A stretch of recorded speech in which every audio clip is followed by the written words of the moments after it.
शेतकऱ्यांना संपूर्ण कर्जमाफी द्या या मागणीसाठी ठाकरेंची शिवसेना आज रस्त्यावरती उतरली। यावेळी उद्धव ठाकरेंनी राज्य सरकारवर जोरदार हल्लाबोल केला।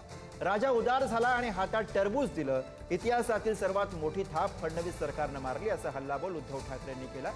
ज्यांनी 50 खोके घेतले आहेत त्यांच्याकडे 50,000 रुपये हेक्टरी मदत आम्ही मागत आहोत, असा टोला सुद्धा उद्धव ठाकरे यांनी लगावला।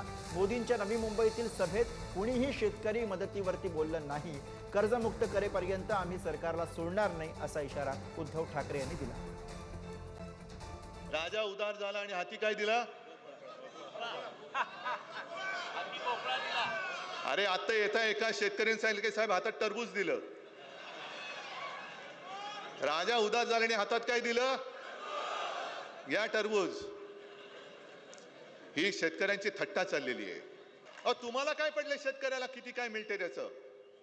तुम्हीच जाहीर करायचं आणि तुम्हीच तुमचं अभिनंदन करायचं, स्वतःचीच पाठ स्वतः खाजून घ्यायची आणि थोपटून घ्यायची। जर अभिनंदन करायचं होतं तर हा शेतकरी इकडे का आला? जे पॅकेज सरकारने जाहीर केलं तुम्हाला मान्य आहे काय? मग 50,000 रुपये हेक्टरी हवेत की नको आहेत?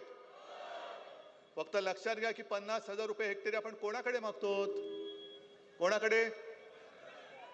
ज्यांनी 50 खोके घेतले त्यांच्याकडे 50,000 रुपये हेक्टरी मागतो।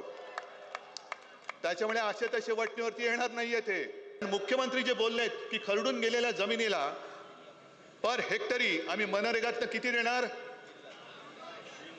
3 लाख 3.5 लाख। मग मी मुख्यमंत्र्यांना तुमच्या वतीने आव्हान देतो आहे की दिवाळीपूर्वी त्या 3 लाखातले 1 लाख माझ्या शेतकऱ्याच्या खात्यात टाकाच।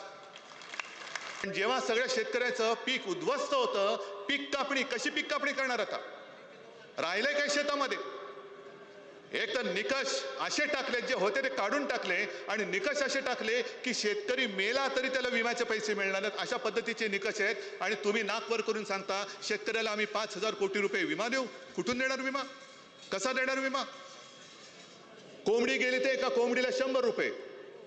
आता बाजारात जा आणि चिकनचा भाव काय विचारा जरा, किती रुपये किलो आहे? मुंबईमध्ये तर 150-200च्या वरती चालला असेल एका कोंबडीच्या, एका किलोच्या मटणासाठी, आणि शेतकऱ्याला तुम्ही 100 रुपयाची कोंबडी देता। अंडी कोण उभवणार? सरकार। मेहनत शेतकरी करणार आणि हे सत्तेच्या खुर्चीत बसून अंडी उभवणार सत्तेची। मग ज्या पंतप्रधानांना जिथे आपण चाललोय त्यातल्या महाराष्ट्राची परिस्थिती काय माहिती नाहीये, त्यांच्याकडनं आपण काय नाही मागतोय, कशासाठी मागायचा?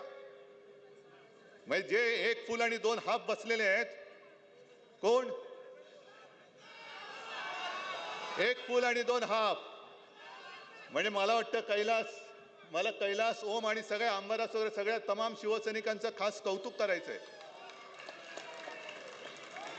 कारण जेव्हा पूर आला होता त्या पुरामध्ये स्वतःच्या जीवाची पर्वा न करता शेतकऱ्याला वाचवणारे माझे म्हणजे बाळासाहेबांचे शिवसैनिक आहेत सगळे, त्यांचा मला अभिमान आहे।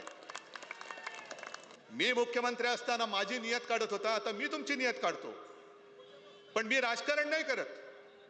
जो एक आपला शेतकरी दादा त्यांनी मदतीसाठी विचारलं तर त्याला हे सांगतात, ए बाबा राजकारण करू नको। मग तुम्हाला राजकारण करण्यासाठी शेतकऱ्याची मतं पाहिजेत। शेतकऱ्यांच्या मतावरती तुम्ही सरकार आणता, शेतकऱ्याच्या मतावरती तुम्ही राजकारण करता, आणि शेतकऱ्याने न्याय हक्क मागितला तर तुम्ही म्हणायचं राजकारण नाही करायचं। हे कुठलं सरकार आहे? एक तर 3.5 लाख रुपये तुम्ही मनरेगातनं कसे देणार? कसे द्यायचे तसे द्या, देऊन दाखवाच, पण 1 लाख रुपये दिवाळीपूर्वी माझ्या शेतकऱ्याच्या अकाउंटमध्ये पहिले टाका।